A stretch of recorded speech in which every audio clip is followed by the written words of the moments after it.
Couldn't resist. Welcome to this meeting of the Environment Committee at Swell Borough Council on the 29th of June. Welcome to all the members who've come here, many of whom were not on this committee prior to the May elections. In fact, I think of the previous committee, only 3 are continuing on from the previous administration. And welcome to the officers that we have in the room with us tonight, who are Head of Environment and Leisure, Martin Cassell, Environment Services Manager, Alistair Andrews. Oh, they're in a different order on here. Climate Change Officer, Janet Hill. Mid-Kent Environmental Health Manager, Tracy Beattie. Sorry, I'm getting ahead of myself here. I'm building to a crescendo, aren't I? It'll be very high by the time we get to Philippa. Mid-Kent Environmental Health Admin Team Leader, Vicky Hewson. Senior Scientific Officer, Claire Lydon, and Democratic Services, Philippa Davis. Can you all hear me through the mic if I look around? Probably not. Thank you. Please be advised that there is no fire drill planned this evening. If the alarm sounds, we should leave via the exits indicated and assemble outside where directed. Do not use the lift. If anyone in attendance requires extra assistance, please make yourselves known. Are there any apologies for absence, please, Philippa? Thank you, Chair. Apologies have been received from Councillor Chris Williams, who is substituted by Councillor Hannah Perkin, from Councillor Sarah Stephen, who is substituted by Councillor Derek Carnell, and also from Councillor Pete Neal. Thank you. Thank you.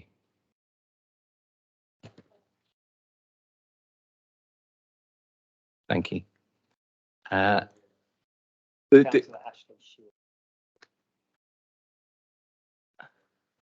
will. I do apologise. Councillor Ashley Shield is going to be a touch late for the meeting. Are there any declarations of interest on any items on tonight's agenda? Mr. Henderson.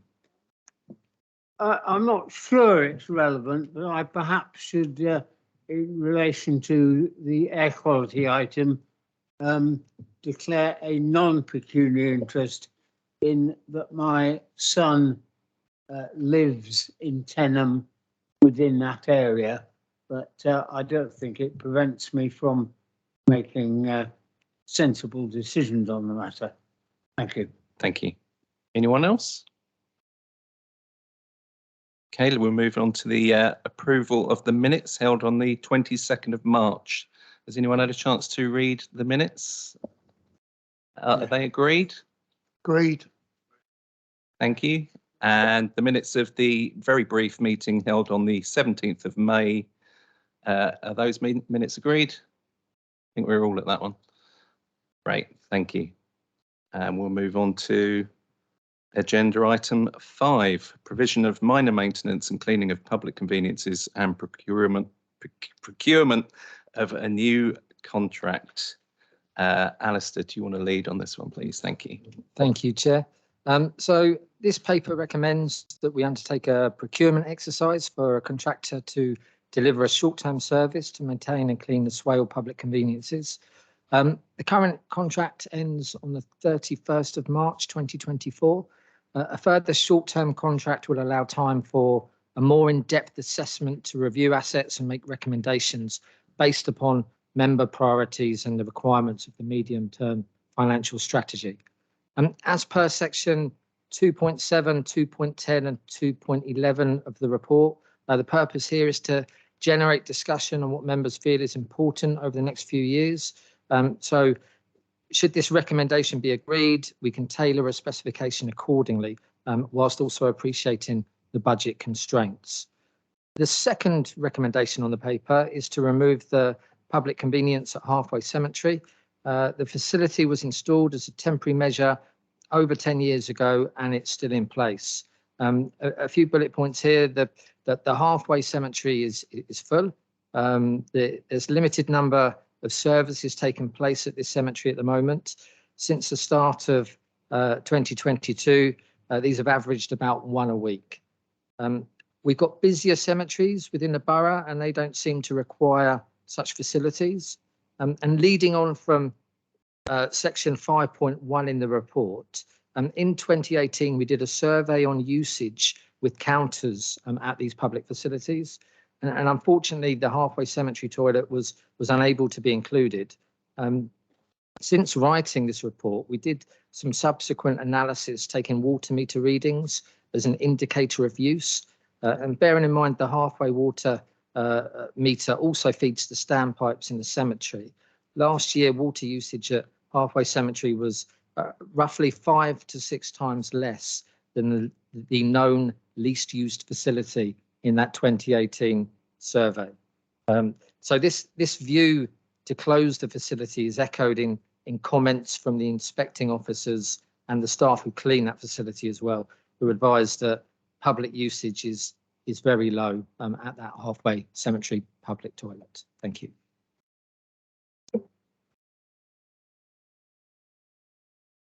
Anyone would like to talk on this, or is that Councillor Whiting? Thank you, Chairman. I'm grateful for the report. I just simply don't agree with recommendation 2, so I'll be voting against recommendation 2. I've done a straw poll online, and generally the members of the public within Halfway agree with me that we need to reconsider this. The residents who live adjacent to it find it an eyesore, and they find the whole way we've set up the drainage above ground and all the other stuff an eyesore. They find the little yard that's been created next to it an eyesore, which could be turned into a very nice seating area for those who wish to remember their loved ones and other uses at the point at which the burials are taking place. And there are burials taking place because graves are being overlaid above those that are already there. So while the report says the cemetery is full, there are still burials taking place, and there are still a lot of people visiting the cemetery that want it. One of the two of the comments that have been made to me, Chairman, relate to people like delivery drivers, Amazon delivery drivers, postmen, and others that use the facility, because actually, since we closed the toilets in Halfway, and remember, Halfway is one of our most populous areas of Swale, we closed the public conveniences at the traffic lights at Halfway some years ago. But those who are reliant on them use those that are in the cemetery. And we're talking about £9,000 a year. So, Chairman, I'm going to vote against option 2. I'm perfectly in line with recommendation 1, sorry, but against recommendation 2. I believe that we have an opportunity for elsewhere in the report, we see that we are underspent by £25,000 elsewhere in the papers. We've underspent by £25,000 on a budget. And the officer's recommendation is we find something to spend it on. Absolute members, it's in our control. This is absolute nonsense.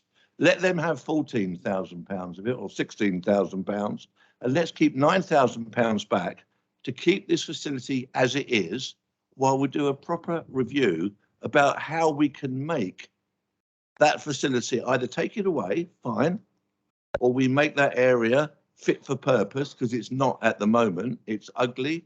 It's a den for people who want to sit there and smoke things they perhaps shouldn't be smoking. And we can do something about that and turn this into a facility that will benefit not just those visiting the cemetery, and there are hundreds of them every week, but those who live in the Halfway area or work in the Halfway area and need public convenience, which they hadn't otherwise got. So we're taking away something, I think, that we should keep. And I think we should review this, and we should ask officers to go away, use 9,000 of that 25 grand they want to spend somewhere else on keeping this open for one more year while we review the use of it. I take the water readings we've heard mention of the water readings. Well, I think actually the public, my understanding is, and my as I see it, the public have been very, very conscious of water use, and perhaps have used water in the last 2 or 3 years. I think that's 2018 was the survey that was referred to. Well, that was 5 years ago.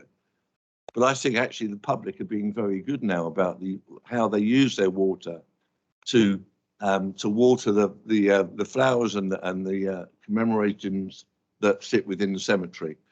So I really do believe, Chairman, and so for that reason, I can't propose anything, but for that reason, I will be voting against recommendation 2, and I would ask the committee members, in whose gift this is, give some serious thought to the words I've said and perhaps can support me in that. Thank you very much, Chairman. Councillor Henderson. If it would help, Mr. Chairman, can I propose that we accept both items 1 and 2 of the officer recommendations? It seems to me officers have looked really very carefully at the situation at Halfway, and there are other cemeteries in Swale, and I know the Faversham one extremely well, as my wife is buried there. It has existed for, I think, over 100 years, never with any public facilities, has never needed them, and I think never will. So I propose the recommendations. Councillor Perkin. Thanks. So in 2.11 of the report, it does ask whether we should consider looking at changing the opening times of the facilities that we have control over. One of the really key things that I know I've spoken to Martin Cassell about previously is the fact that our disabled facilities are closed at the same time as able-bodied facilities, which is not a problem for able-bodied people who are then going to go and use public conveniences in buildings that are accessible to them, but has been raised as problematic by the Disability Forum in Faversham, because Faversham buildings are not overly disabled friendly, and so having the ability to use a facility that is disabled friendly after 6 o'clock means they have more access to the nightlife of Faversham. And I think that previously we've discussed the problems, and I know it's a problem around misuse of the buildings and people breaking in and vandalising them, but it would be good to see whether there is any way that we can look into keeping radar key facilities open later in areas where there's a fair amount of footfall for people with disabilities. The second point was something that was raised by the Dementia Action Alliance, and I know that recently we've had, and it's picked up in the equalities report actually of this report, that there has been some signage around how not all disabilities are visible, and that was really welcome. There's also a key recommendation from the Dementia Action Alliance, which is to look at putting signs on the insides of public conveniences saying that it's the exit to the public convenience, because that's something that people who live with dementia can struggle with. So that would be good to look into whether we can do that as part of moving forward with the facilities. The only other point I would pick up on page 11 of the report, there's only one designated unisex facility across the borough, which I think we can probably do better to improve. So is there a way of looking at some more gender neutral toilet facilities where we don't have to spend a huge amount of money on that, whether that's just a change in signage or facilities, just so that we're a bit more inclusive in terms of our provision across the borough. So those are my 3 toilet points. Thank you. Thank you. Would anyone else like to talk on this? Councillor White. Thank you, Chair. Could I just clarify a few points? Would that be all right to ask questions? So in the vicinity of Halfway, We have Queenborough toilets. We have 2 sets of toilets now, all just coming online in Sheerness. We also have a further set of 2 toilets that are in Minster. So all of those are well used. We know they're visitor spots, so that's really great news to have. The report says that no more plots are being opened at Halfway Cemetery. There'll be no further land agreed. There's nothing in the pipeline for that, is there? No. Okay, just wanted to check there. So potentially we have a decreasing position where those toilets may be well used at the moment, but we're looking at for use of that cemetery, the usage of that facility will dwindle, if that makes sense. It's very surprising to me to see that actually public conveniences are in a cemetery when usually they are put in places with higher footfall, for instance, public areas or play areas for the usage of residents.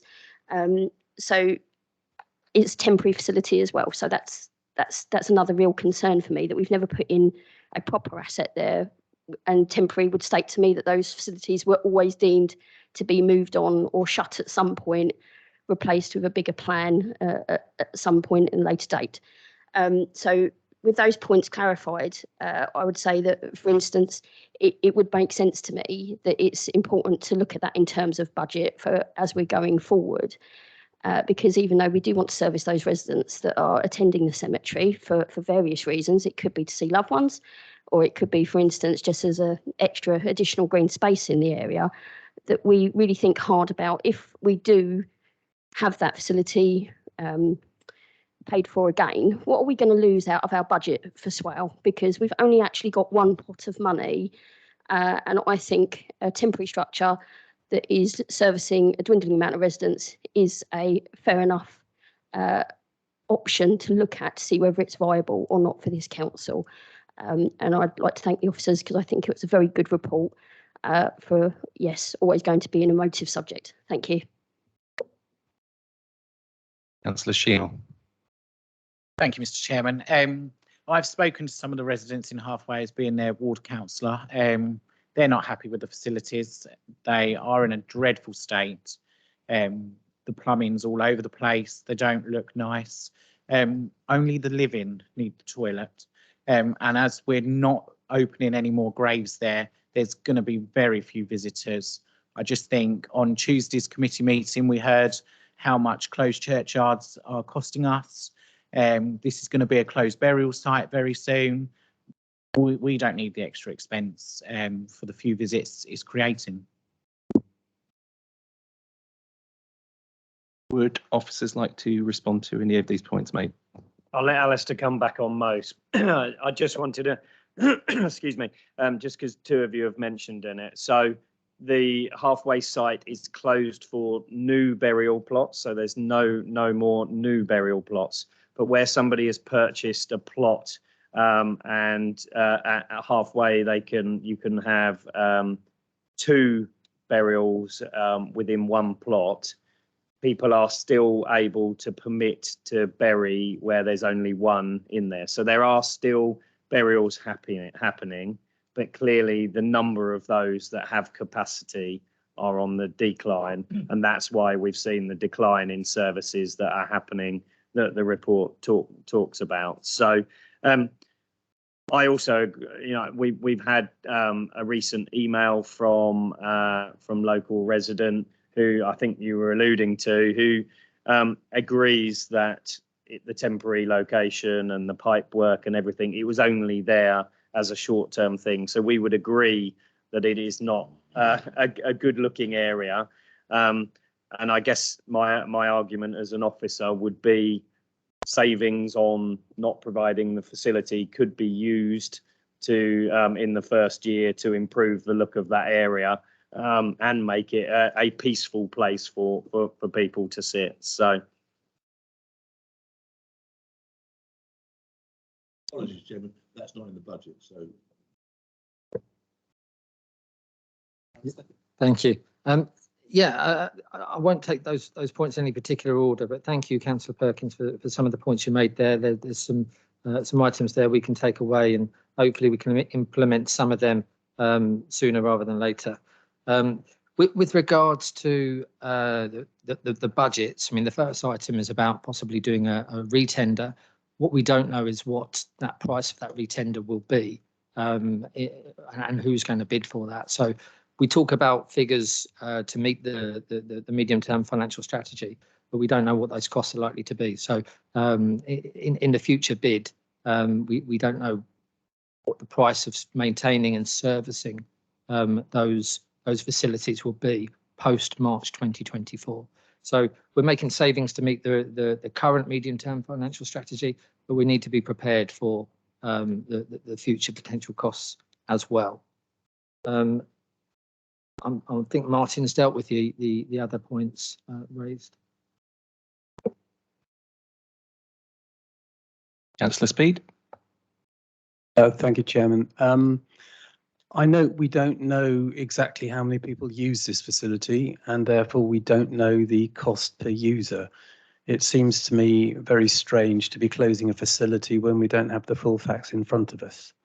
I think we should know what those facts are before we make that decision. On a practical point of view, I would have thought that a lot of the visitors, if they're visiting deceased loved ones, may well be elderly, may well have prostate problems, for example, and may need to use a facility which we're proposing to take away. Also, to pick up on Councillor Perkins' point, I understand that the halfway facility is DDA compliant. Thank you, Chair. Thank you. Not sure where to go from here. In terms of usage, I'm satisfied that the estimate based on water usage is at least accurate enough for us to get a very good handle on the amount of use this facility is getting. And I think, Councillor Whiting. Thank you, Chair. I obliged you for letting me come back. I wouldn't normally, but the officer's made a couple of points which I'd like to pick up on. I think Alistair said he doesn't know how much the cost of keeping this open or closing it would be in the general terms of reletting the contract in 2024. That's what you said. So I go back to my original position. Can we keep these open for the next 12 months while we do the homework that is necessary to come back so that we do understand as a committee and as members what the cost of moving this contract forward will be from 2024 onwards. This is just a short-term saving that is really peanuts. I mean, we're talking paper clips here in the budget savings that will be made because there'll be underspends. This is a tiny amount of money. Can we just keep this open and keep it under review for one more year so that we can properly include it in the 2024 contract? And that's kind of all I'm asking for, Chairman. Thank you.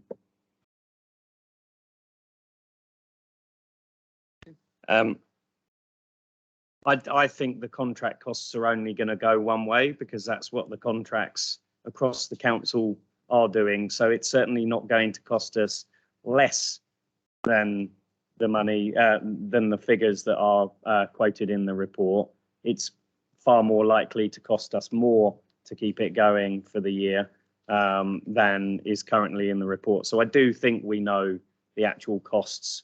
And I don't believe that's what Alistair said around not knowing what it's going to cost. I think it's around it's not going to be what it is currently, but we are reporting the facts on what it is currently. So when we go to tender, clearly it is an open process, but certainly on the evidence of all other contracts that we've let recently, it is unlikely to be lower. So I think we do have some certainty over there.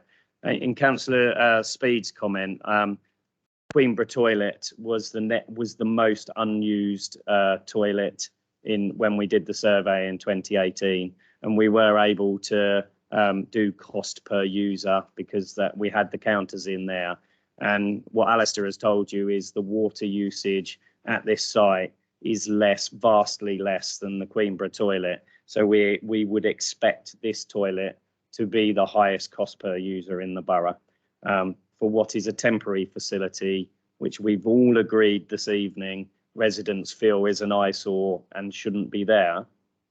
On that basis, that's why we are recommending this outside of the review, because we feel we've presented enough information to members this evening to consider.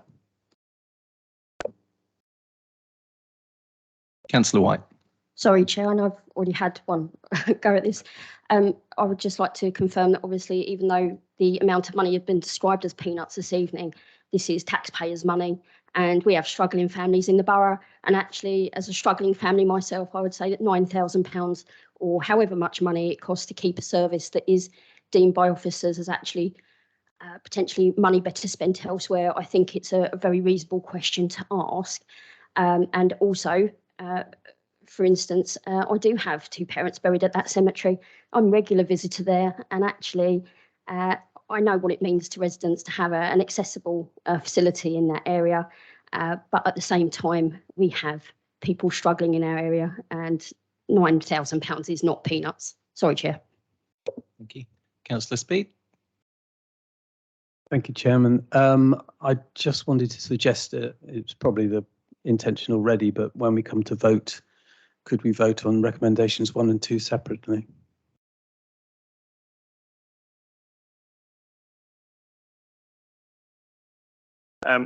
Thank you. I just wanted to clarify, because I think that was an important debate to have over that particular recommendation. Councillor Perkin mentioned 2.11, which asked the questions of the committee in terms of for the tender, the 1-year tender moving forward. Can I ask, are members therefore inclined to keep the existing specification, opening hours 7 a.m. to 7 p.m. as detailed in the appendix, and wait for the wider review before we change the specification? I just think it's important that the committee consider that, because that will allow us to be able to go forward for the tender.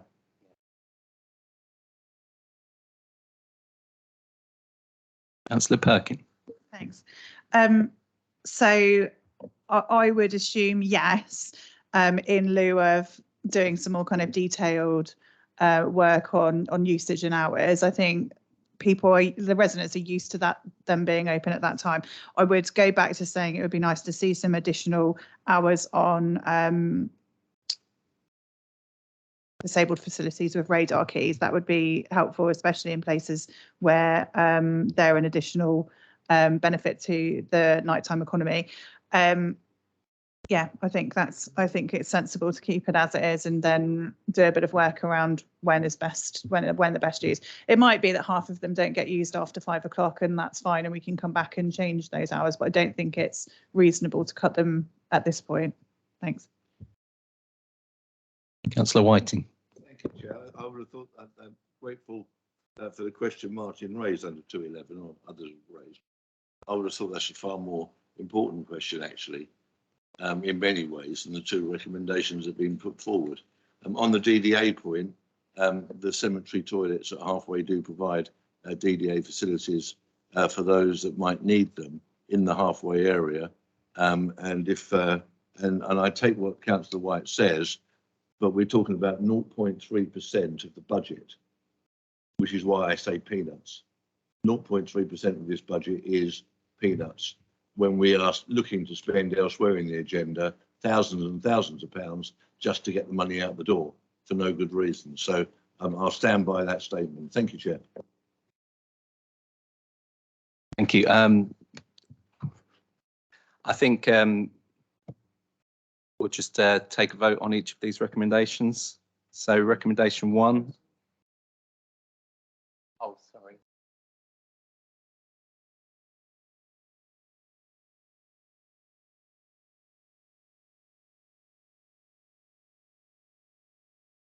Would anyone like to propose that we move recommendation 1?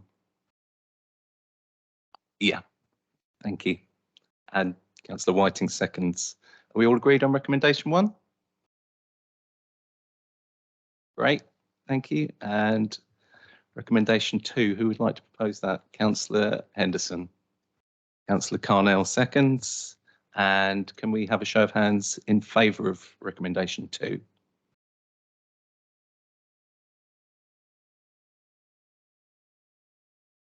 And those against?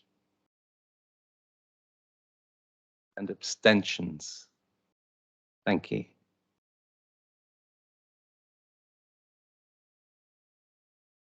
Moving on to agenda item 6, Air Quality Action Plan 2023 to 2028 with the outcome of the public consultation. I am now going to hand over to Tracy to talk on this. Thank you, Chairman. As some of you may know, this report was brought to Environment Committee in November 22, and we asked for permission to undertake a public consultation. That consultation occurred between November and January, and for various reasons, including the local elections, this is the first opportunity we've had to bring this report back with the outcome of the consultation. I'm going to pass over to Claire, who can talk through the significant issues that came out of the consultation. Thank you.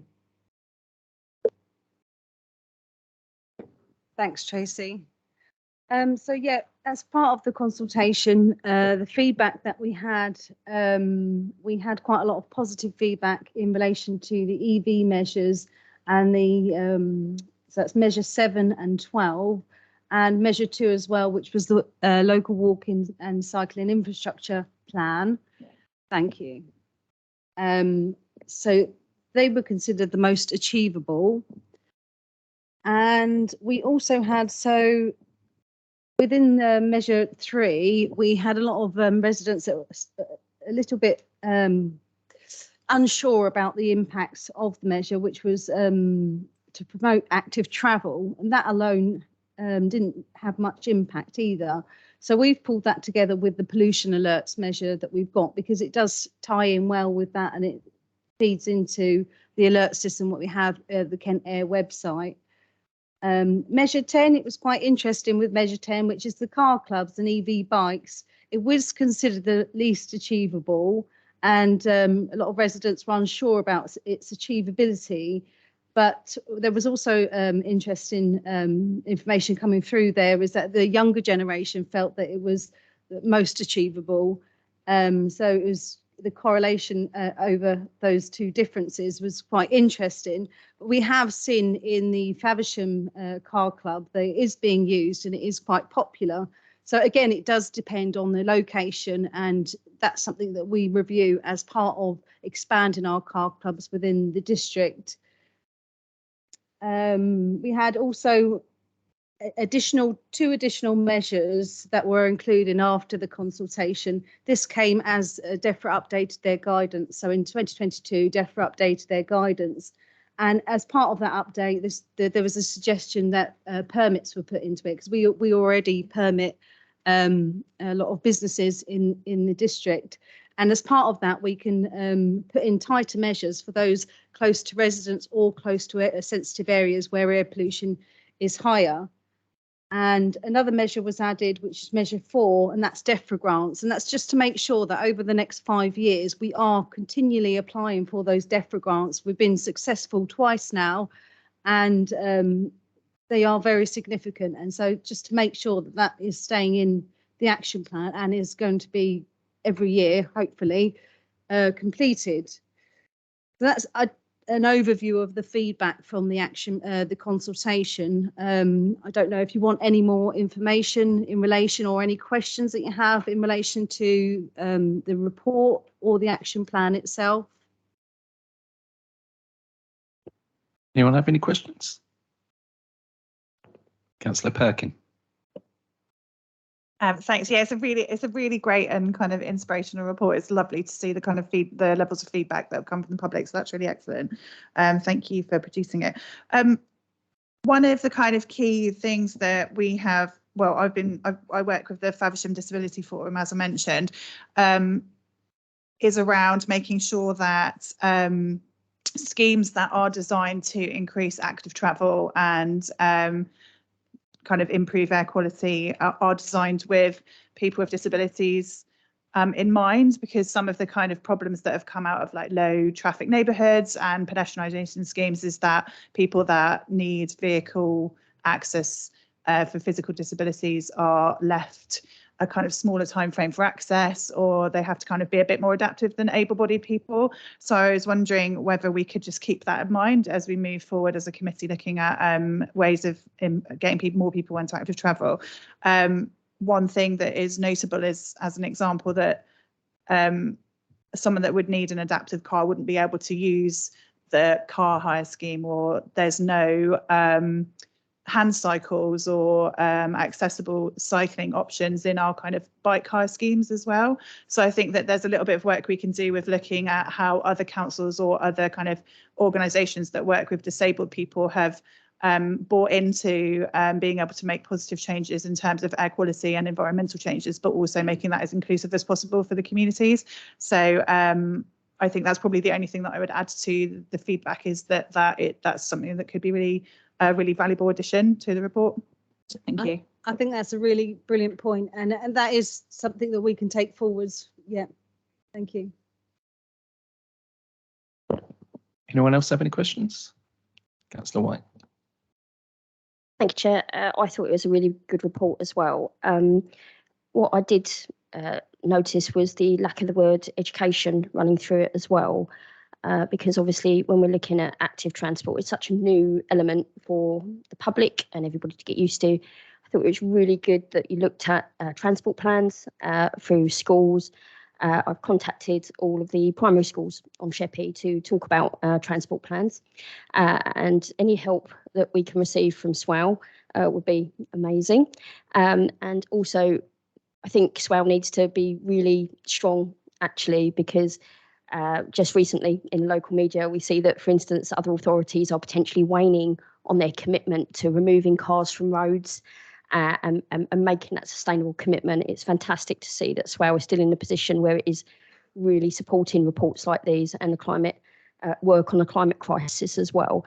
And I know, for instance, that from my work in education, that we are really looking at the next generation and making sure that, for instance, our work filters down, and these reports are crucial to make sure that residents understand what SWAL is doing and the really hard work that's being put on local level. So I thought it was absolutely brilliant. And obviously I'd like to see education ramped all through the document, but I do appreciate the fact it is KCC is education, but anything we can do to make those links for our residents' welfare and benefit, I'd really appreciate. Thank you. Any other questions? Councillor Speed. Thank you, Chairman. Just to be clear, are you seeking questions on the consultation at this point, or general comments on the report? General questions and comments on the report. So general comments on the report? Yeah. Okay, thank you. I'm concerned that this plan doesn't really address the issues. It certainly doesn't do anything to address particulate matter 2.5. I'm sure I don't need to tell members of this committee how harmful to health PM 2.5 is. Around 1/5 of strokes are attributed to exposure for a year or more of PM 2.5 concentrations exceeding 10 micrograms per cubic meter. It can also cause asthma, jeopardize lung function, and promote various forms of cancer.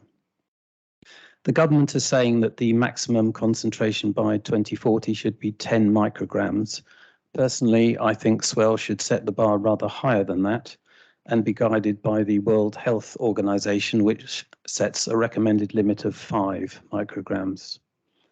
Along the A2 in Tenham, which is the ward that I represent, exceedances are in excess even of 10 micrograms, and not just in the precise area of AQMA 5, it's all along the London Road from Sellerhill to Claxfield.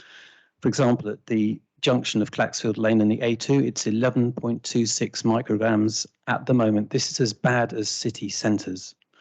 And it's only going to get worse because there are plans to build a roundabout leading to a new access road onto a development of 300 new houses. This roundabout is directly opposite the Fowler Welsh depot, which means we'll have lorries braking as they approach the roundabout, making PM 2.5 levels even higher. Now, the figures I'm quoting are based on modelling by Imperial College London. The point is we don't have any monitoring of PM2.5 at all in Tenham. Given the importance of this to any assessment of air quality, I would like to see us introduce monitoring of PM2.5, certainly within AQMA 5, but preferably across a wider stretch where exceedances actually appear to be worse. Road infrastructure mitigation measures are going to have very little effect because the primary cause of air quality, poor air quality in Tenham, is the sheer volume of traffic. So traffic management options proposed at Measure 8, for example, aren't going to help Tenham and indeed only seem to apply to St Paul's Street. Engineering solutions such as bypasses merely spread the pollution across a wider area, and moving transport through residential areas like cul-de-sacs has the same effect. So given we're trapped between Sittingbourne and Faversham with one main road in and the same main road out, the only solution realistically would be to reduce the volume of traffic and at the very least halt the increase in traffic movements. These are accelerating at an alarming rate.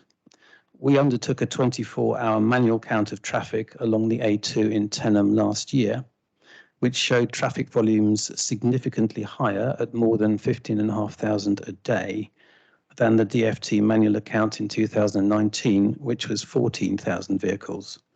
All the new housing is only going to make matters worse. So I would have liked to have seen a requirement in the Air Quality Action Plan for developers to produce an assessment of air quality impacts that not only takes into account the traffic generated by their own development, but that looks at the cumulative impacts of air quality arising out of all planning approvals in the same area. Frankly, I think we need an air quality strategy designed to reduce the volume of traffic in order to have any impact. And in my opinion, there should be a moratorium on all planning proposals between the eastern side of Sittingbourne and Ospringe until we have a clearer idea of the health effects. I really was hoping for something more radical than this report. Thank you, Chairman.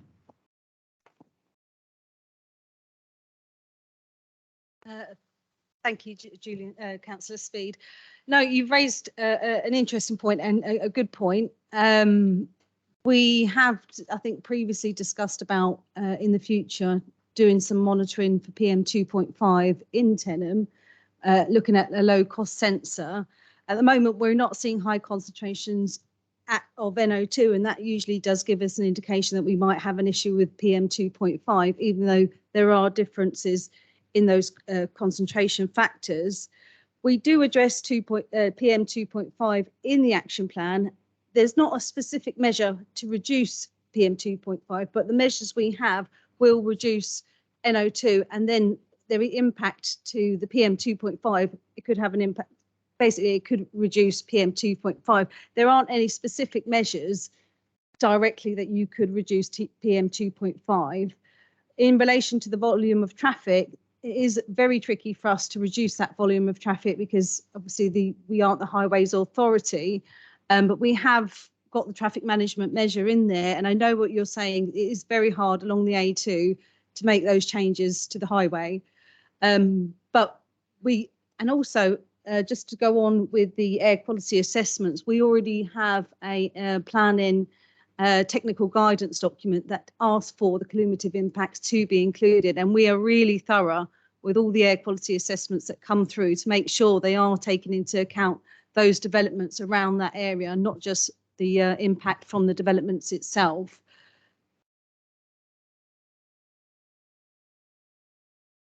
Do you want to come back on that, Councillor Speed? Yeah. I thank the officer for her response. She says that NOx emissions are low in Tenham. I don't know that I agree with that. One of the problems is that the measurement of NOx in Tenham is not very accurate. Where there's a concentration of traffic and congestion that might result in non-compliant levels of NOx, we're relying on the inaccurate annualisation of periodic, by which I mean 1 month deployment of diffusion tubes along the A2. Rather than investing in our own network of comprehensive real-time monitoring stations for all pollutants, we're relying on correlation with equivalent measurements found in Maidstone. So we're comparing a fully urban topography with the through traffic and congestion of an AQMA. Interestingly, one of our local residents using wearable monitors, which have a 90 to 95% accuracy against reference devices, has shown frequent wide variations in harmful pollutants. The way that we're averaging out NOx pollution misses regular episodes of hourly thresholds being breached at a very high level and 24-hour thresholds breached at a high level. Without real-time continuous measurement of all the main pollutants, I'm concerned that the problem of the air quality in Tenham and in the borough generally is quite a bit worse than the current data appears to show. Thank you, Chairman. Thank you. Councillor Palmer, please. Thank you. I'm just a bit confused because obviously the officers are doing a really good job trying to monitor everything and writing some really good reports.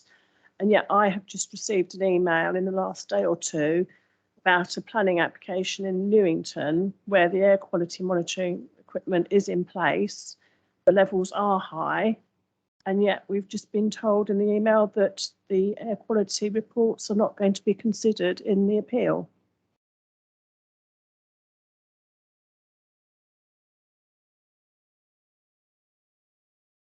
Thank you. Yeah, I think if that's the Pond Farm one that you're talking about, yeah. With air quality assessments, consultants basically do a modelling scenario and they'll take into account what the impact will be in 5 or 10 years' time. What they also take into account is the emission factors. So the government has these emission factors where it predicts cars are going to become, more efficient and less polluting, and they put that into the model, and that does give an outcome of a predictions. So basically in the future, it predicts what it's going to be. We are seeing in our data that concentrations are improving. The assessments that consultants are using in 2019, so they are predicting in the future. And within those reports, the cumulative impact in that particular assessment is quite variable. So it's actually showing that there's a negligible impact from that development itself, but also the cumulative impact. We have seen in other assessments that there is a substantial impact through the cumulative impact.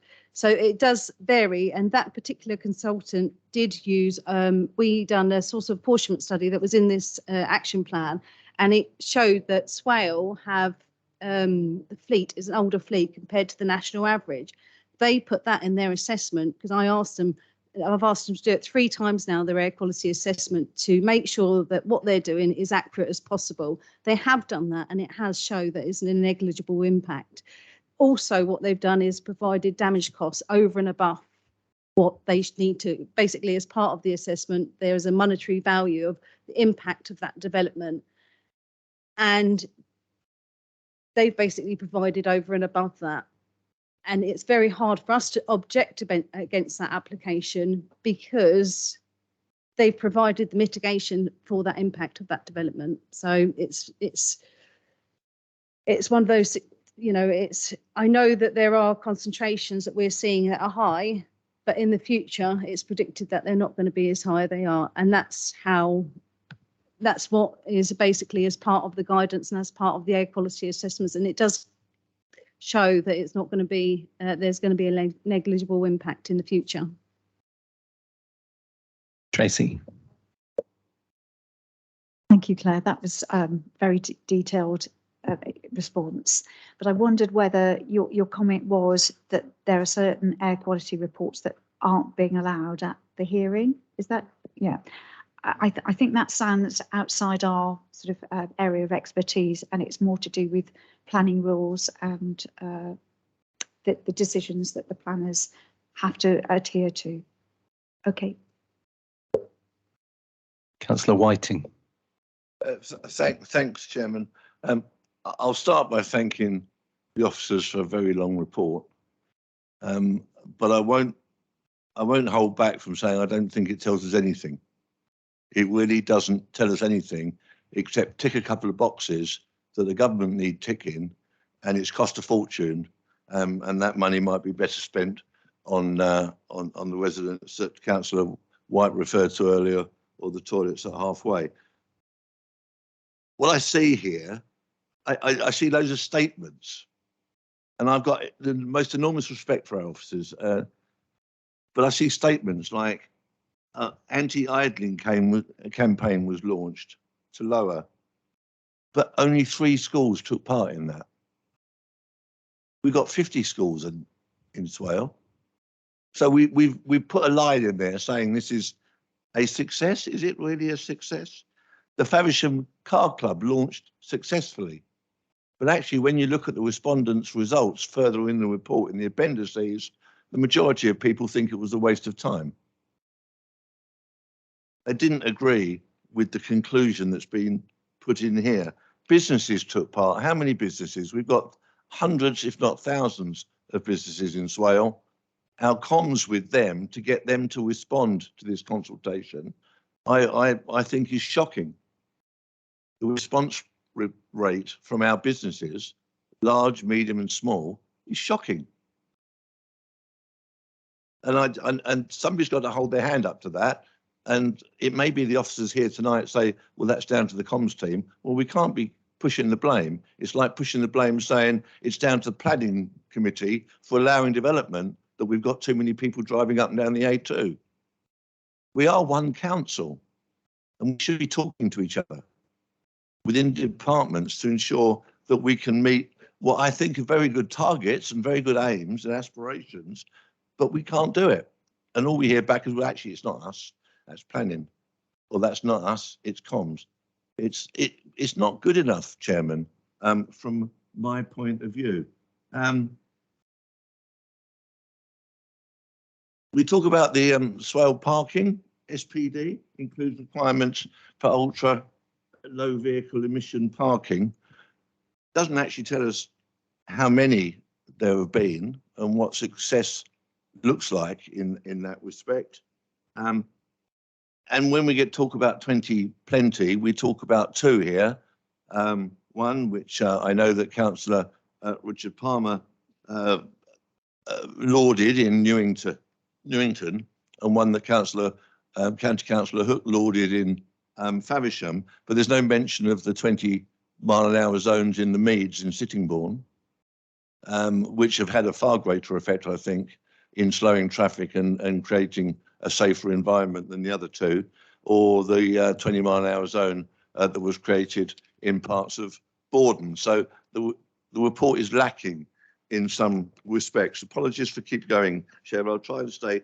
On page 32, in the final paragraph, 4 lines up, we talk about a TEOM, and I have looked everywhere for what TEOM means. And if somebody could tell me in a second what TEOM is, I'd be really enormously grateful. One of the other, I think finally, to close, because I could go on all night on some of this, we talk constantly in here about the local plan being the means of delivering lower emissions and a safer and cleaner environment for our residents in the way that Councillor Speed has described. We have no local plan. We have halted a local plan. So when I see in here, the local plan will help deliver this, the local plan will do that, the local plan will do this, this is included. We have no local plan because the administration, Chairman, has killed it. So every time I've highlighted lines that say local plan, and none of those can come to fruition, none of those aspirations, unless the administration restarts the local plan process. So in many ways, this report fails because it relies on work that isn't taking place. And there are no plans for it to take place. So I'm sorry to say, I think we have done an enormous amount in Swale to try to reduce things. The government has done an enormous amount with the EU in introducing EU7 or EU6 on lorries, which has actually reduced our exceedances in the ACMAs that we've got. Nothing that we've done. It's the fact that lorries are cleaner and cars are cleaner than they used to be, and that's down to government policy, not swale policy. But I do have enormous questions about some of this. I wish the officers were in delivering it, but I hope we don't spend an awful lot more money trying to deliver something that other arms of the council are not supporting us in. Thank you, Chairman. Thank you, Councillor Whiting. I'll just come back quickly on the local plan comment. I wasn't here in the last administration, but my understanding was that the local plan process was paused due to numerous vague statements from government and hints that targets might be done away with on housing. And as far as I'm aware, we were one of the first to pause our local plan process, and that's something that's been mirrored by dozens of other local authorities up and down the country awaiting clarity from government and legislation. And I will pass to officers on the other points. Tracy, would you like to speak? Thank you, Chairman. Just a few points. I think Councillor Speed and Councillor Whiting have both referred to World Health Organization standards for air quality, and we think that they are aspirational. We would love to be able to adhere to that, but we still have to adhere to the ones that the government set us, and they are in our legislation. That is what we have to work to first. And if we want to aspire to World Health, we have to pass those government standards first. Am I correct? Okay, so I absolutely accept that we are disappointed we didn't get more businesses to respond to the consultation, but we tried as much as we could. We used other service areas databases and used their comms systems. So Economic Development have a very robust and comprehensive list of businesses in the borough. We use that to engage and advertise the fact that we were consulting.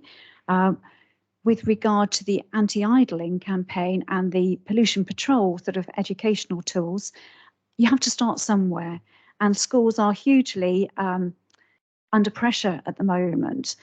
Not only have they just come through a pandemic, and we acknowledge that we had to pause our work with schools because we had to appreciate that that wasn't our message, our mission wasn't the only thing that they had to deal with at that time.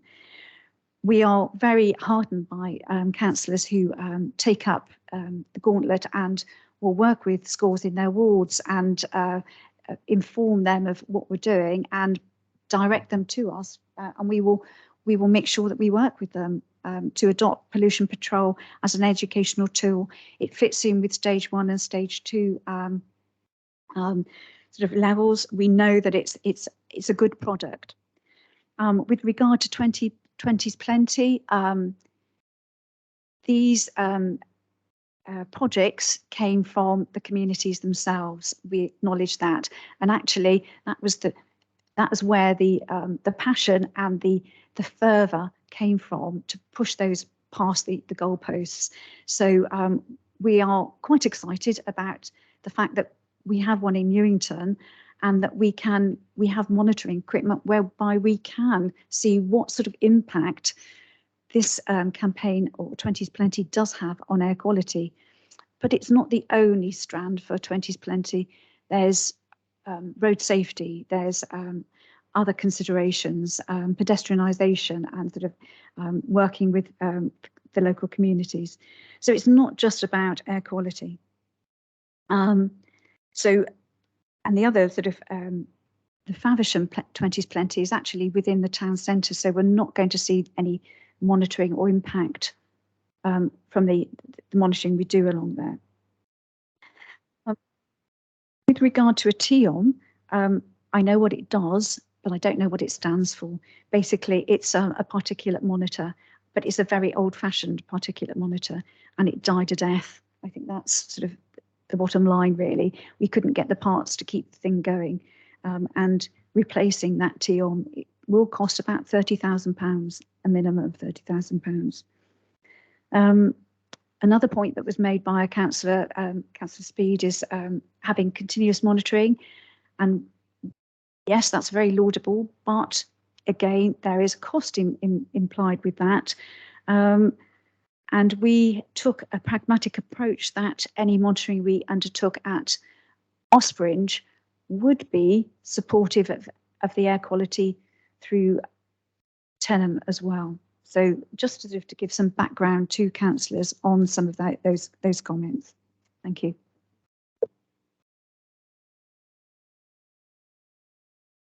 Sorry, no one knows what a TEOM is. Well, what it is, but not what it stands for. Claire? On the top of my head, I haven't got it in my head this, but what I can do is make sure that if this does get approved or if it goes to any other process, I'll make sure that it's about 4 very long words, and I'm not going to try and pronounce them, but if you want, I can send you Councillor Whiting. Councillor Whiting. Just come back very quickly. I'm grateful for the officer's response, and just for the record, the Meads 2020 was because the public asked for it. It was bottom up, but we didn't go through the whole rigmarole that Faversham went through to get theirs. The Faversham one started in this chamber at JTB, which I chaired, and we set up a working group to get that 2020 up and running. And the one in Borden I referred to came because 18 of the 20 residents in the street signed a petition wanting it. So they were all bottom up. So I appreciate the officer may not have been involved deeply in some of the others, but they're all worthy projects, and they're not all about air pollution. They're about public safety as well. I get that entirely. I just wanted to ensure that the officers understood that the 2 mentioned in the report don't deserve special mention. They are part of a group of 4. Thank you, Chair. Sorry, Chair. The other one I mentioned, Queenborough and Halfway. The whole of Queenborough and Halfway is a 20-mile-an-hour zone, except for the 2 main roads. And that was a KCC health initiative that went through without involvement from this council at all. Really, it went through as a KCC one. So the whole of the Queenborough and Halfway, and Ashley will know, is a 20-mile-an-hour, with the exception of the main road and the Queenborough road. So there were 5, Chairman. Thank you. Claire? What we will do is reach out to all parish councils so they can feed that to us, because we didn't know that information. We are environmental health and we have worked with Faversham and Newington, but we've never had that information passed on to us. And so that's something we'll do. We'll reach out and find out where else they are and what improvements that is, either to active travel, and we'll have a look into that. Yeah, it's definitely something to raise. Just to mention, just so I can read you out what TEOM means. So it's a tapered element oscillating microbalances. So I will make sure that is edited in the action plan, because, yeah, thank you. I think we're better off with that one, Chairman, especially a 30 grand a pop. Councillor Henderson, please. Thank you, Mr. Chairman. I thank Councillor Whiting for his comments. He used the word unacceptable, and indeed there is something very unacceptable in all of this, and it's not the work by our officers, it's the fact that central government give us the responsibility for producing a report, for having an action plan, for doing all kinds of things, some of which are compulsory and some of which aren't. It takes no responsibility itself for this work, and it provides precious little by way of resources to move things forward. So indeed, I think we are in an unacceptable position, and perhaps Councillor Whiting might take all the comments he's given tonight and pass them on to those members of his government that he has access to. Thank you, Mr. Chairman. I wish I had, Chairman. Thank you. Any other comments on this? Councillor Speed. Thank you, Chair, for letting me come back on this. I appreciate the officer's comment that obviously the targets they have to work to are the current government targets, although I don't see why we shouldn't aspire to do better than that in Swale. But looking at the government targets that have been set for 2040, the entire A2 in Tenham is in exceedance of those at the moment, and I see nothing in this report that will get them below those targets by the target date. I really think many of the measures in this report are going to have very limited effect. Measure 1 says continue to develop air quality standards and guidance. It's really vague and gives officers a lot of latitude in both focus and delivery.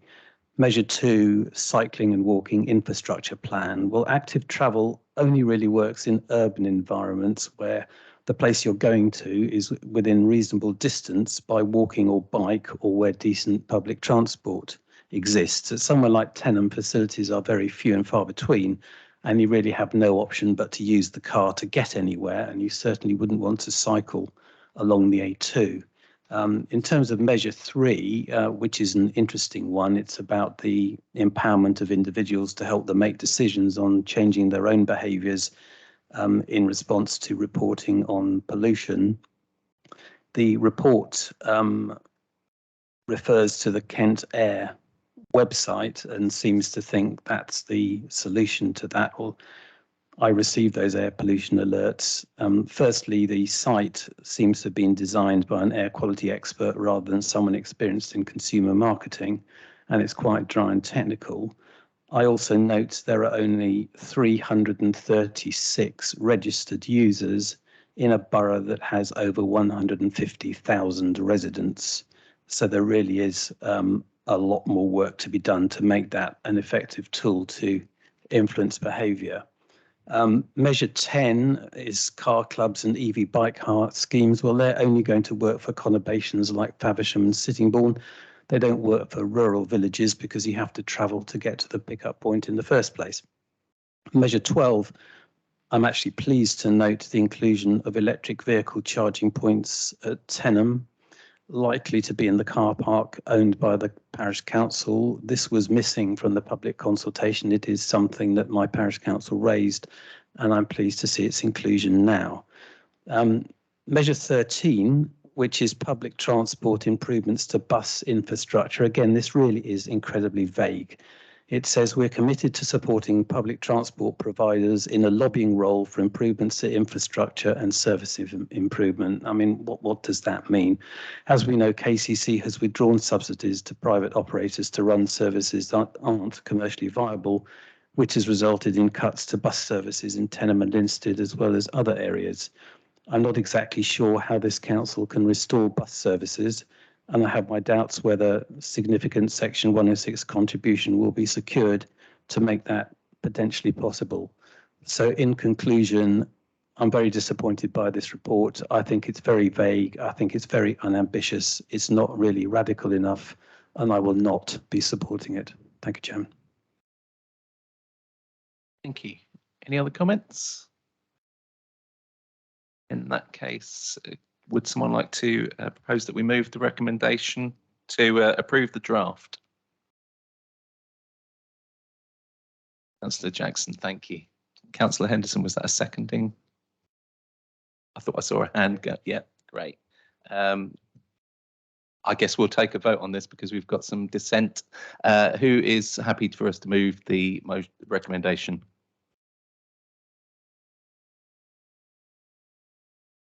And those against? And I'm pretty sure that means there's no abstentions, but I'm going to ask just in case. Thank you. Chairman, could you confirm the result of the vote, please? It was 11 for and 2 against.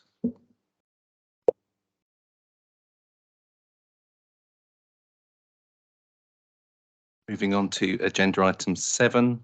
The use of remaining improvement and resilience funds allocated to the climate and ecological emergency.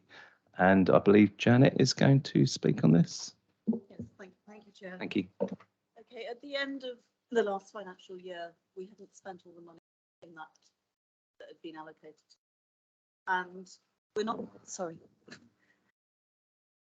And I'll come on to the various reasons why it wasn't spent as originally bid for. But so what we're asking is that we reallocate those funds to more projects within the action plan to help us deliver the climate and ecological emergency action plan.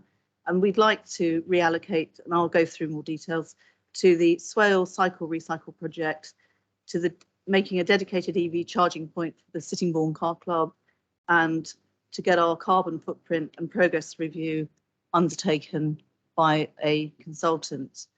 So when we declared the emergency, there was a special projects fund set up, and later on there was the improvement and resilience fund, and we were able to bid to those funds.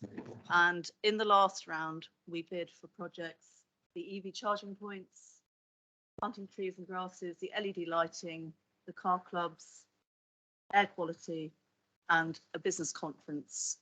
Some of those, there was a slight overspend on the EV charging points. The tree planting and the LED lighting has all been allocated. The car club came in under, the tenders came in lower than we were expecting, so we've saved money there. The air quality work was done, and we also found some other funds to deliver the second car club. And then the business conference, we've reached businesses in other ways. So we've got that residual money. And the proposition is that we spend 5,000 on the Swale Cycle Recycle project. And this is a project that's already started, it's underway. People are donating their no longer wanted bicycles to the project. They're taken to HMP Swaleside. The inmates are trained in rebuilding, refurbishing bicycles, using parts from some of them and some parts that have been bought in. They're then distributed to people in the community who can really benefit from having a bicycle. So quite a lot of benefits for quite small cost. The car club in Sittingbourne, we've modelled it on the Faversham Car Club, and we started with 3 hybrid cars. And in Faversham, we switched one out to an all EV with its own, and it has to have its own dedicated charge point. We want to use the same model here. That was how it was approved at the last Environment Committee. And if it gives the people not only the chance just to drive an EV, but a chance to try out an EV before they perhaps purchase one. And the other project we would like to allocate the funds to is to return to our carbon footprint. In 2020, the Carbon Trust undertook a very, very thorough piece of work. They worked with us to establish our carbon footprint and made suggestions to what we could do. We haven't been able to fulfill all of those, largely for financial reasons. We need to go back. We need to look at our carbon footprint, and we need to look at where we're lacking in meeting our targets, how we can get to our targets, whether it's by offsetting, whether it's by doing other projects, but we don't have resource in-house to do that piece of work. So that's what we would like to do with that fund. So basically, of the 37,000 that's left in the improvement resilience pot, we'd like to allocate 5,000 to the cycle project, around 7,000 to the car club, and approximately 25,000 to the piece of work to re-establish our footprint and the way forward. There was also a possibility, but this needs a lot more thought at the moment, about using some of these funds for particulate monitoring to support the analysis of sensitive areas. But the purchase of that would be about 16,000, but we need further analysis of the need, and the justification has to be done for that. So the alternative options are to not do any of those projects, or just to put the money back in central budget to attach the budget deficit. Anyone like to comment on this? Councillor. Yeah, I would simply say, Mr. Chairman, this is all part of the one big project, if you like, and I'm I wasn't on this committee previously, so wasn't involved in discussions of earlier priorities, but I'm happy to take advice from the officers that if we want to carry on doing as much as we can, then I think we should use money which is already in the overall budget. And it seems to me that these projects are at the behest of officers who will have considered them carefully. And they seem to me certainly as good as any ideas which might be put forward. Thank you. Thank you. Councillor Perkin. Thanks. I guess my first point really is a question. It's proposed to take the £5,000 out of the a potential business conference because engagement's being done with business in other ways, which is great. But given the previous report, we've just commented on how there was a distinct lack of engagement with the businesses, and they didn't come back to that report. How are we engaging businesses at the moment? Because a £25,000 spend on our carbon footprint and progress work, presumably the businesses are have a huge stake in that carbon footprint. So do we think we're getting that kind of £5,000 worth of engagement that we would have got at, say, a conference, or do we need to look at potentially moving some money out of that kind of carbon footprint and progress report and putting it back into the idea of having a conference, just so that we've got businesses really being keyed into the reduction in carbon, because obviously they are one of the probably the biggest area for our carbon footprint as a borough. So I was just wondering what the officer's thoughts were on that. Thank you.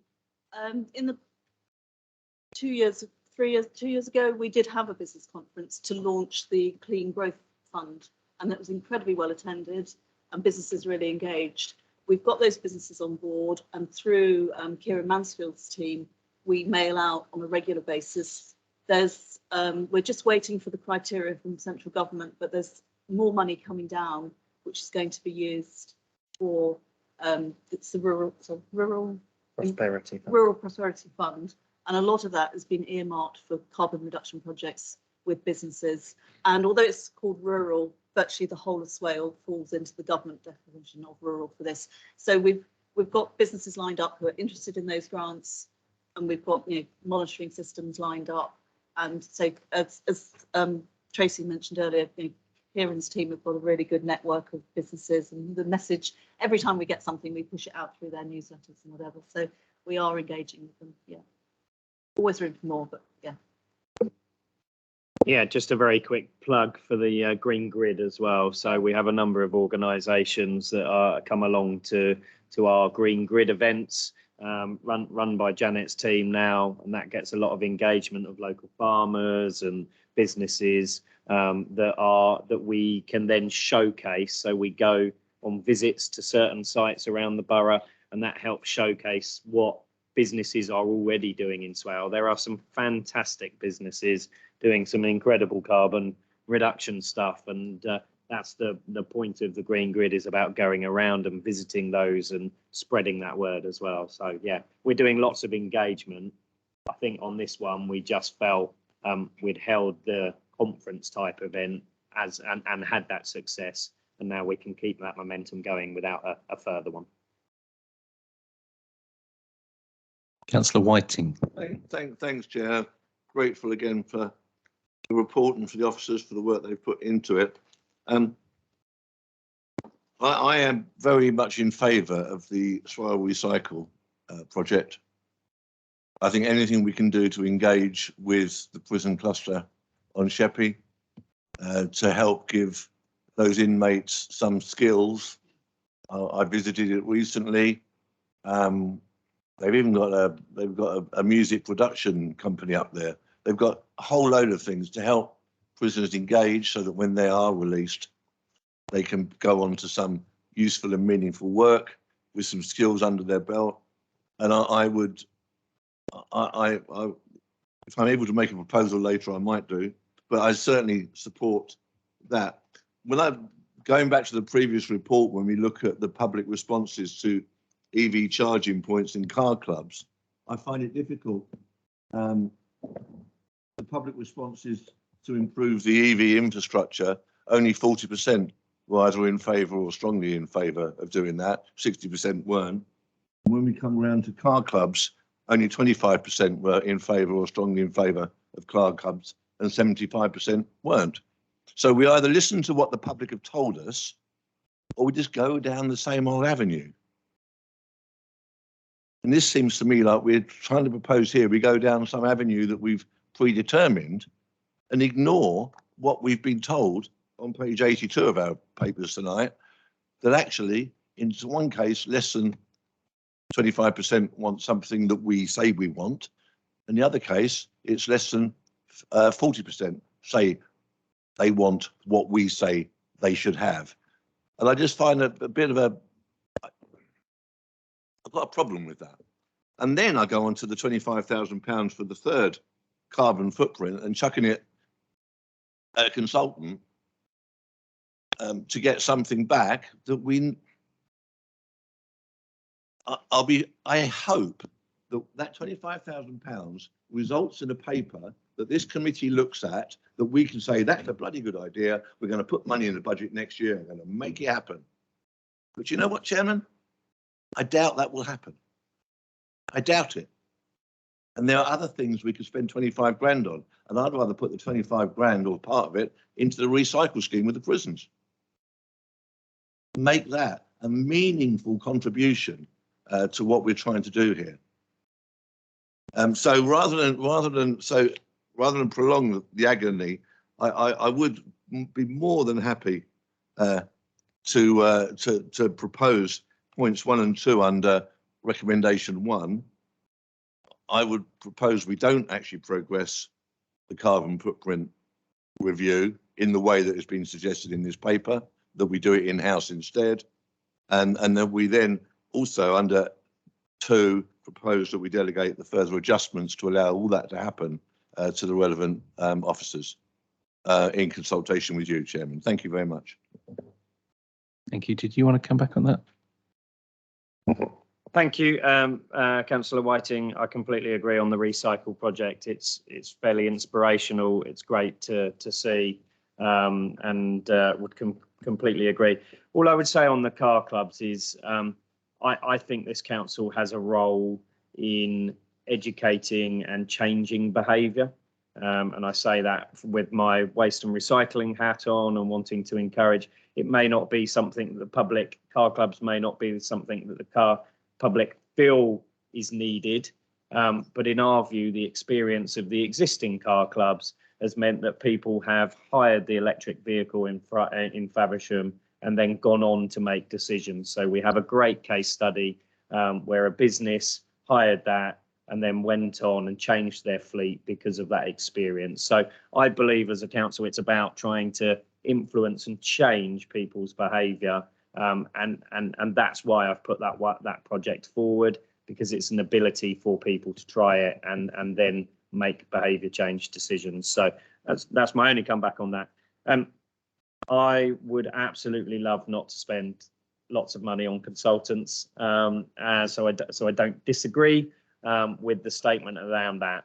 However, I think it's easy to look at a big number and then be and that cover the needed outcomes from that piece of work. So I think what Janet said was, back in when we started the climate and ecological emergency process, we said, where's our baseline? I think it's absolutely natural that as a council, we have a scientific look at how we progressed over the last 4 years. So the proposal for this is about using the same company that set the baseline to almost give us a review. Whilst we've done the annual reports throughout the last 4 years, what we're looking for is, we know there are some projects we weren't able to put 26 electric refuse trucks into our waste contract, which clearly have a higher, would have had a lower carbon footprint. So it's right at this point in our action plan ahead of 2025 that we take stock of where we are. And so whilst I agree it's a big number and I will do everything I can to make that number as small as possible, I still believe the piece of work is important because it will guide what projects we do for the next 4 years and agree through this project. So wherever possible, we are trying. So we have a university student working with us on a placement over the summer where we're trying to do some of the work that will mean that we don't have to spend that with the company. But I still believe that whether it's that sum or a lower sum, I still believe it's a project that will be beneficial to Swale moving forward in meeting its targets. So. Councillor White. Thank you, Chair. So I wasn't here for the last 4 years, but I'm also looking at that report that I'm pleased to see that, for instance, action points have been looked at, they've been identified, they've been costed, and you've obviously done some good work because value for money has popped in there and you've found better prices, you've moved the budget and you've actually got value for money, which is something to be commended in every single budget, I feel, especially at the moment. The 2 points that I obviously wanted to make was that obviously the cycling project won't just benefit those prisoners which are taking part, it'll also benefit families. And after talking to the officer involved, I can say that I'm very pleased to see that the focus is on supporting that project towards family groups and making sure that we are supporting active transport, because that is one of the only growth areas that we are looking at will definitely grow for any local authority over the coming years. It can't not. Any local authority that ignores active transport is really shooting themselves in the foot. On that note, I would like to see the support of the active transport coordinator. I'd like to see the support of Swale working with KCC on active transport. And I'd like to see other committees on Swale really starting to take note, for instance, planning, making sure that voice is heard nice and clearly in planning applications. As a consultee or whatever else have you, to make sure that we're thinking about it on a very regular basis. Obviously, when we're talking about money for these things, let's move on to the consultation, the people you're bringing in for this report. I'm minded to think about, yes, it is £25,000, is a lot of money. However, bought-in services is a normal and average thing for any group to do who does not have the requisite skills around their table. So, for instance, maybe we should consider chucking out Swale's legal department, because I happened to serve on jury duty 4 years ago, so I've got a general idea about things. So, you know, yes, it should be scrutinised. Yes, it should be absolutely questioned by members. Should we not look at buying in services for actual knowledge that this council doesn't hold? Yes, I think we should, and it should be publicly looked at. But it's a good thing to do, to recognise you don't have those skills around the table and look for outside skills that can bring the level of knowledge that you're asking for at that point. £25,000. I don't know if that's good value or not. Like I say, I wasn't here for the last report. Is there a tendering process? Will we be looking for other companies to provide that service for smaller amounts of money? I don't know. And maybe that's a question that we can go forward with. But I certainly want to know that if a report lands up in front of me, it's been done by qualified and professional people, not people just having a random stab at it. Thank you. That's the speed. Thank you, Chairman. This committee has just approved an air quality report that doesn't address particulate matter hardly at all, whether it's PM 2.5 or PM 10. I mentioned earlier that around 1/5 of strokes are attributed to exposure from PM 2.5. It causes asthma, lung disease, and various cancers. It's people's health we're talking about, and frankly, I'm shocked that we're happy with a report that isn't interested in looking at these issues. I think we need to understand better the extent to which this is a problem in our borough. I'm therefore fully supportive of the option that's aired at 3.3, which is to allocate some of these funds for particulate monitoring equipment at a cost of around £16,000. I would, obviously, as the ward member for Tenham, I would lobby for that to be in AQMA 5, where we know from the Imperial College modelling that we have a serious problem with PM 2.5. And I would suggest that that funding comes from the budget of 25,000 to pay a consultant to write a nice report. I suggest that some of that work is done in-house and that consultant figure is brought down to a level that we can afford to monitor PM 2.5. Thank you, Chair. Thank you. Councillor Perkin. Thanks, Chair. Just, I guess, going back to the discussion at hand and the points that Councillor Whiting raised, what's the word? My brain's raised. There we go.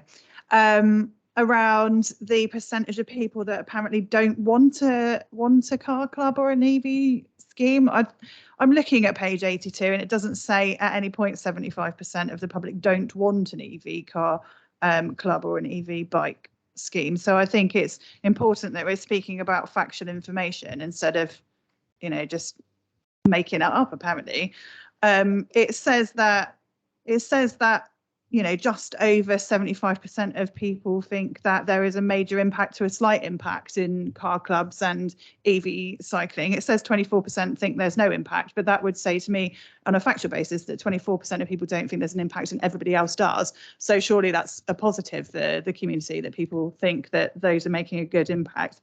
Also, I guess in terms of speaking about how people have rated the EV infrastructure, EV cars are incredibly expensive for the majority of people, and we know that Swale has an aging fleet of cars in comparison to other areas, so it's not going to register as highly on people's agendas because people don't have electric cars yet. Once they start having electric cars and they become more affordable, then obviously it will become a higher impact. That was my point, really. I just want to make sure that when we're speaking about information, we're making factual claims and not random ones.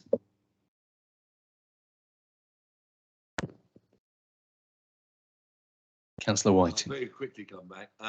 I did say I'd support point 2 under recommendation 1, which was to sort out some dedicated EV charging points to the car club. I was just drawing the members' attention to the figures in previous reports that don't necessarily tie in with the aspirations of this report, and that was my sole purpose for doing that. Thank you, Chairman.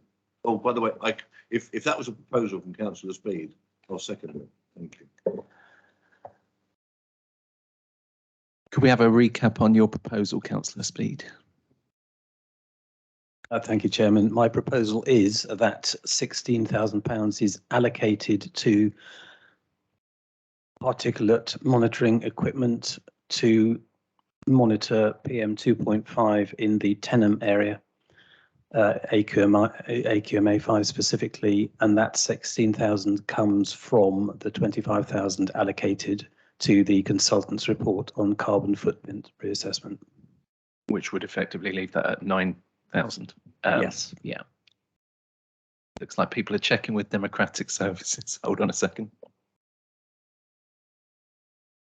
So I think it's a perfectly plausible proposal. It's within the budget framework, so therefore there's no problem on a technicality from that. I guess I would actually. That's probably I was swaying into members' position there, so I'm not going to.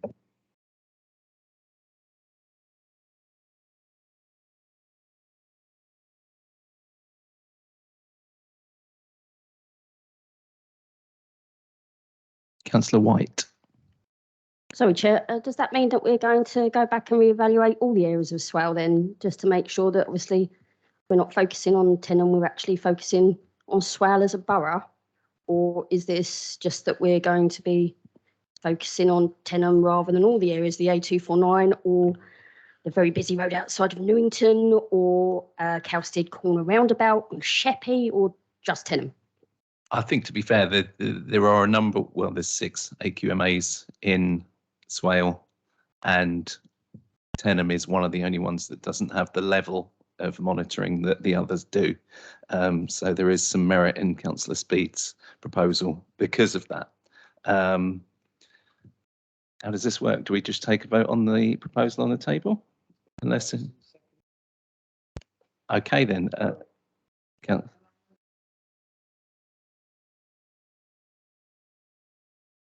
An amendment to the proposals before us.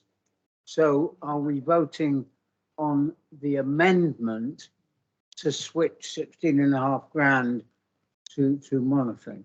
We're voting to amend recommendation 1 to effectively still give the same amount of money to Swale Cycle Recycle, the same amount to dedicated EV charge, but to shift 16,000 from carbon footprint and progress review to AQMA monitoring, and the remaining 9,000 is still to be used towards carbon footprint and progress review. Councillor Perkin. Can I ask a question? If that £16 is shifted towards Tenham, which you've just mentioned is quite a lot further behind in terms of particulate measurements, does that bring it up to standard with the other areas in the borough? We have moved on to particulate monitoring called Praxis Cube. This is different to the particulate monitoring that we have at St Paul's and at Newington. So we do have particulate monitoring for 2.5, PM 2.5 at those two locations. The Praxis Cubes will be give us the capability of moving them around. So that 16,000 involves the amount of money to build these things, these monitors, and then install them, and then a company who are consultants who are specialists who then analyse the data for us and provide us with that information and give it back to us. But we will be able to move it to other areas once we've established what the particulate is like at a place. Through you, Chair, can I just come back on that? So I suppose if Councillor Speed is happy with an amendment to his amendment, I would be happy to support a move of £16,000 to buy another particular monitor. But I think that if we could communicate it as it's a particular monitor which we can use across the borough, I think that would be more reasonable than saying we want one specifically for Tenham. I think Tenham is incredibly important to measure, and if it's not up to speed with other ones, then let's look at that as being maybe the first place that we put it. But I think saying let's move that £16,000 just to buy a new Praxis Cube for the borough council use, I think that would be helpful. Councillor Speed. Thank you, Chairman. I'm totally happy with that amendment to my amendment. I would want to see PM 2.5 monitored in all the AQMAs. I apologise, I'm the councillor for Tenham and Linstead. I also think of my own ward first, but I would like to see it moved round to all the AQMAs. So I'm absolutely happy with that amendment. Thank you. And just to declare an interest, Tenham is obviously in my county council division too, so I do have a personal interest in that area.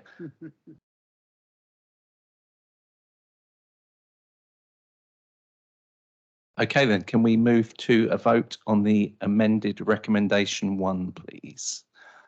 Those in favour of that recommendation?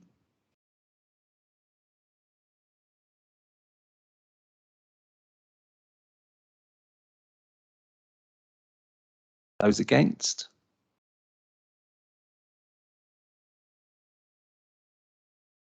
And abstentions?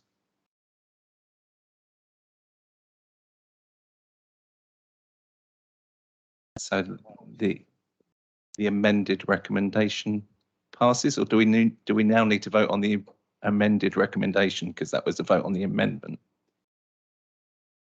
Yes, The vote on the amendment. that becomes The part of recommendation. the main motion now. Yeah, thank you.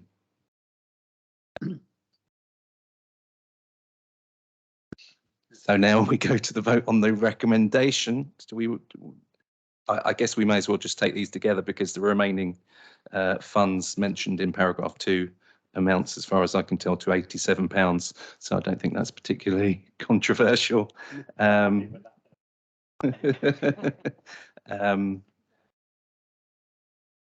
we have a proposer and a seconder for the amended recommendation? Councillor Whiting and Councillor Speed. Is everyone happy with that? Or can we just see a show of hands for?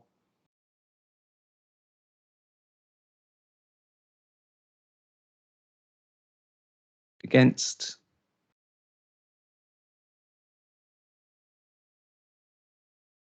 Abstentions? Thank you.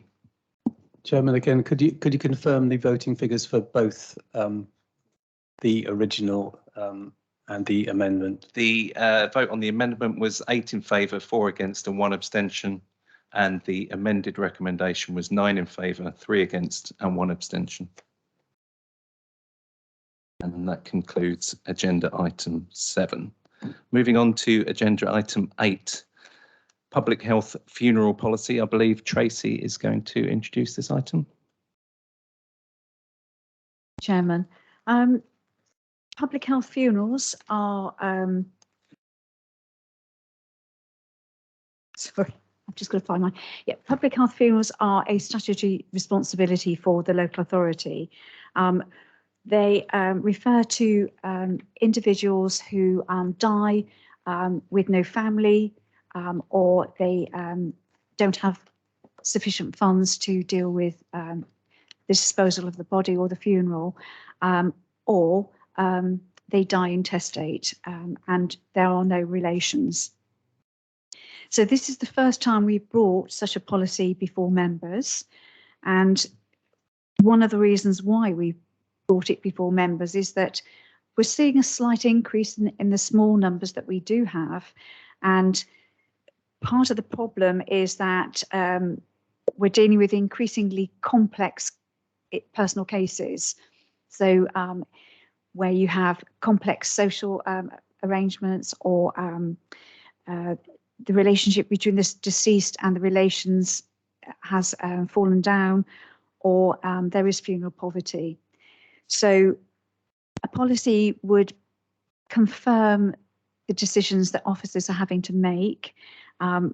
They have researched widely on this. They have gone to best practice with other local authorities.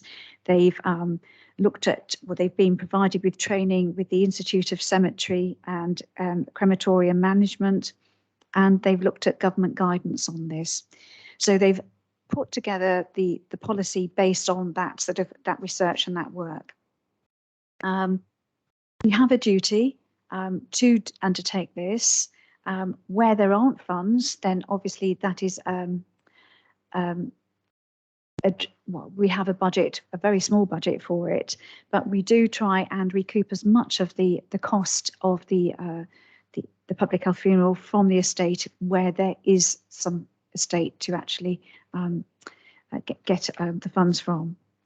So just to sort of clarify, or sort of pick up some high points or some points in the policy, we do have contract with Maidstone Borough Council with a funeral director and their crematorium services, which came in better value than the previous contract that we had. And we also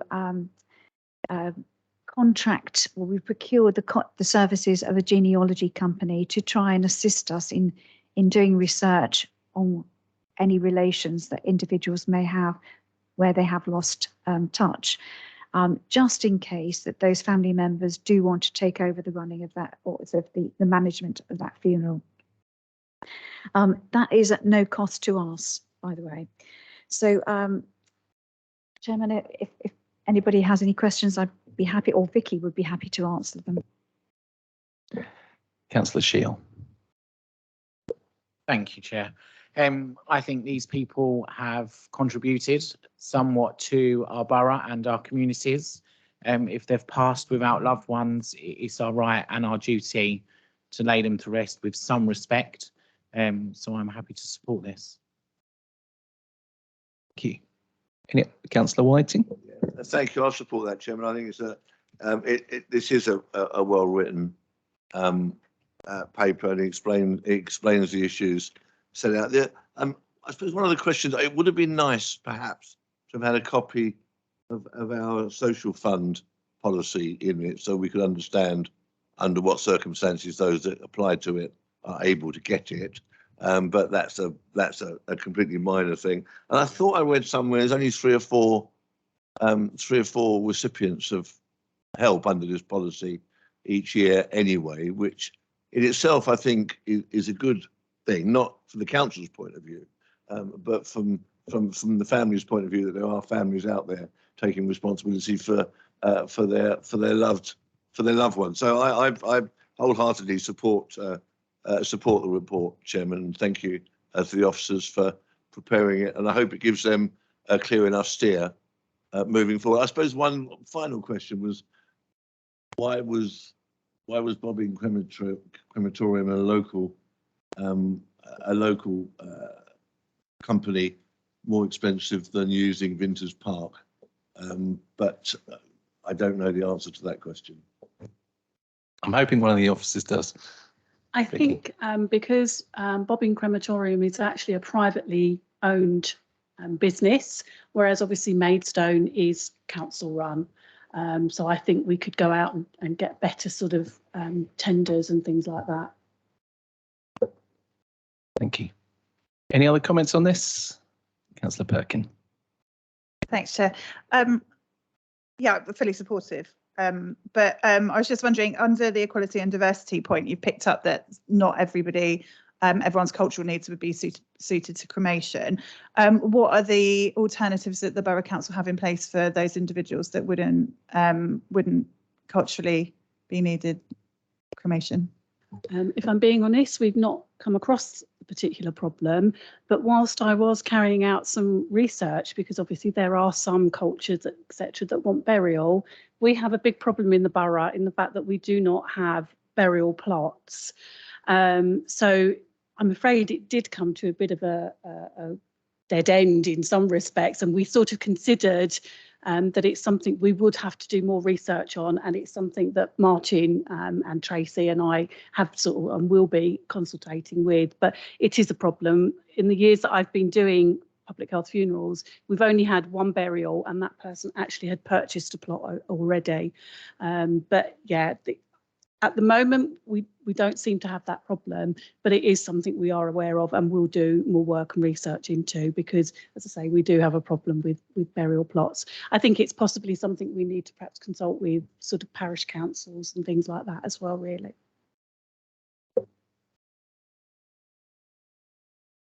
Yeah, just to say the Iwade Cemetery, actually, we did a massive amount of engagement with a number of different cultural beliefs, and actually we've got a number of different declared procedures in order to cater for those needs. So should that ever occur on a public health funeral, because it changes in terms of the time, how quickly the burial has to happen, the way that it faces, and everything like that. So we are well catered for that now. So if Vicky came knocking, she'd find an open door.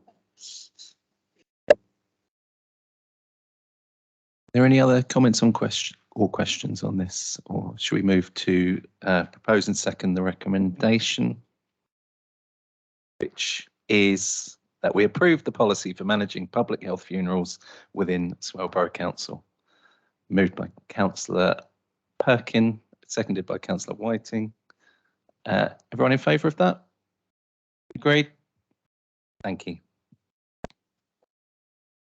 And finally, agenda item 9, forward decisions plan. What happens here, Martin? Do I just read out the list? You can read the list, or you can pass to me. I will pass it to you. I'm not going to read out everyone, because clearly you've seen the reports beforehand. So what we try and do with the forward plan is give you as much advance notice when items are coming forward. Clearly, that's not always possible, and things will come up during the course of a committee cycle. And I'll be liaising with the chair and vice chair and the opposition leads in order to put things on the agenda. as you can see, the next meeting in September is fairly scarce at the moment. That may often be the case. It may often be the case. There may sometimes be the case where there are no items in a particular committee cycle. And that's okay as well, because what that means is there's lots of work going on, doing other things to meet other deadlines. So I wouldn't be unnerved by a lack of agenda items on that. But as you can see, for later on in the year, there are a number of things planned.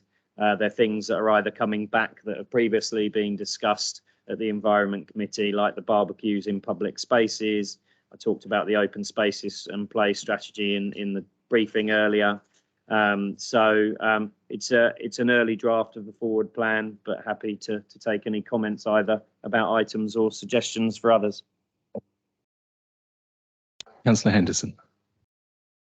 Yeah, Mr. Chairman, if you talk to your predecessor as chairman of this committee for quite some time, he will, I'm sure, tell you that I occasionally congratulated him on work that he was doing on climate change, because if we don't act, we will fry or we will drown, maybe both at the same time, if that's possible.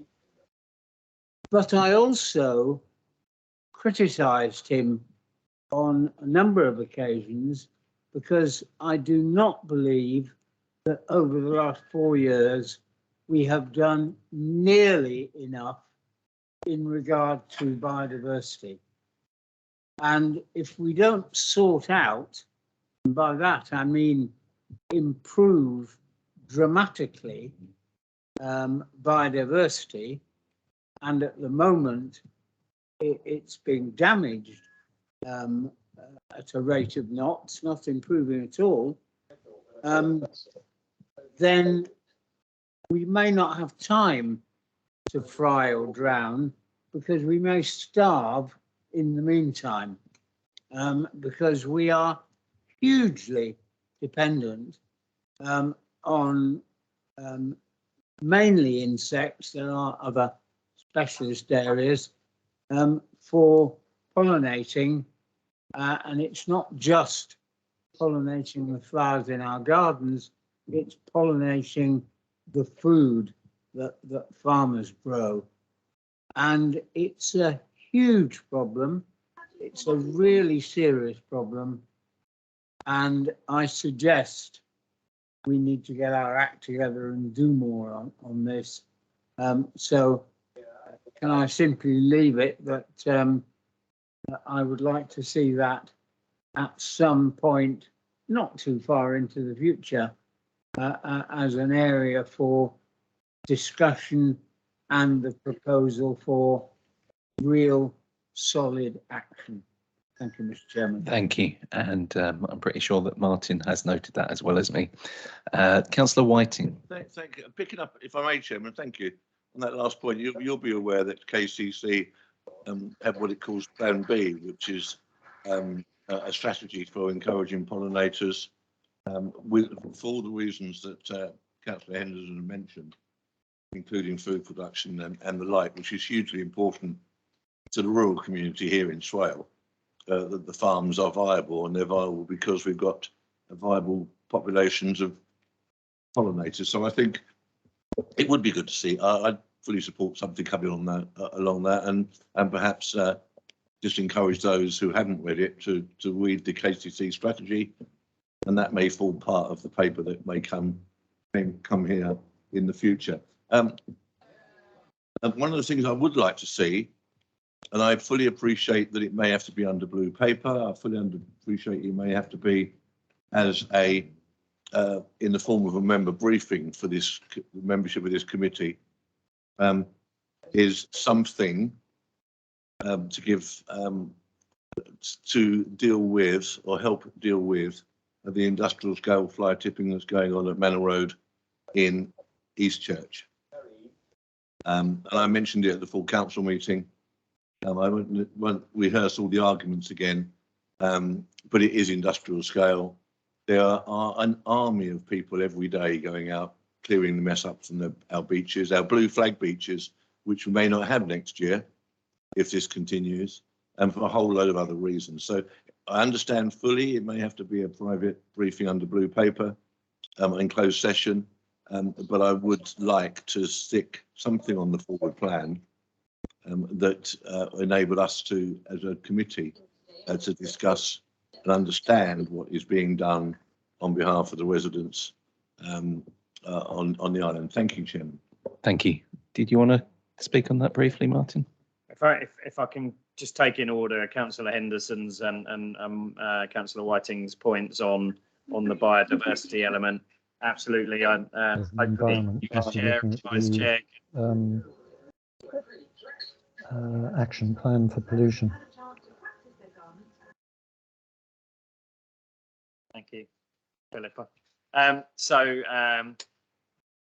This committee did discuss the open space and play strategy prior to the elections, and the ecological element was very loud and clear, heard in that, and so the officers are away working on that, and as you can see, it's on the agenda to come back. I think there may even be, because that might not be for some time, there may even be an interim paper that we can talk about what we're already doing through our grounds maintenance contract. So we're already allowing areas to go to wild cut and various other things. We've done a number of projects, joint projects with KCC on Plan B. We've planted lots of pollinators over the last couple of years, and I think Councillor Henderson is right. It's important the committee hear about the good work that we've done on that. In terms of the Eastchurch illegal dumping, all I can say publicly at this moment is that the Borough Council remains an active part of the multi-agency operation that is happening with the Environment Agency as the lead. I would need to take some advice from monitoring officer and others around how we would bring that about, but certainly coastal erosion, cliff erosion, and the impacts of that is part of this committee. So I think it's an absolutely valid request. Councillor Palmer. Thank you. It's only a very quick one. Obviously, all our children, grandchildren, nephews, nieces, or whatever are the future generations. And I've been engaging as a ward councillor with our local schools, and they are doing huge amounts of work on biodiversity and the environment and all sorts of things. And perhaps as a council, I know they're run by KCC, but as a local council with them in our borough, perhaps we should be engaging more with the schools and supporting them a bit more in the good work that they're doing through education. Thank you. Thank you. I've just got one request to make off the back of learning about the limitations of being a committee chair in a committee system. I did draft a letter opposing the closure of Faversham's tip to the cabinet member at KCC, but I don't have the executive power to send that letter without the approval of this committee. It was agreed at full council, I think unanimously last week, that we opposed the proposals that KCC are making. So am I to take it that this committee is happy for me to write as chair of the Environment Committee to Susan Carey to express my concerns over their proposals? Councillor Speed. I read that letter. I'm fully in support of it, and you certainly have my full support in sending that letter. Thank you. Right. And if Martin is agree, I'd just to kind of try and expedite things, because I don't know when, well, the next meeting here is September. If we can get the agreement of the committee that I would write whatever letters and take whatever actions are needed going forward that I deem fit in specifically in opposing the KCC proposals. Is everyone happy with that? Thank you very much. Any other comments on the forward plan? Councillor White. Sorry, Chair, I just wanted to reassure Councillor Whiting and members that when myself and the Chair had our initial conversation with officers, the fly tipping on the Isle of Sheppey was brought up as a matter of big interest, because we know how much residents are relying on that. And I was wondering if maybe the officers would allow members, if they thought of anything to add to this item in terms of things they wanted to look at or be brought forward. Would you accept an email to support this, or would you need the answers right now?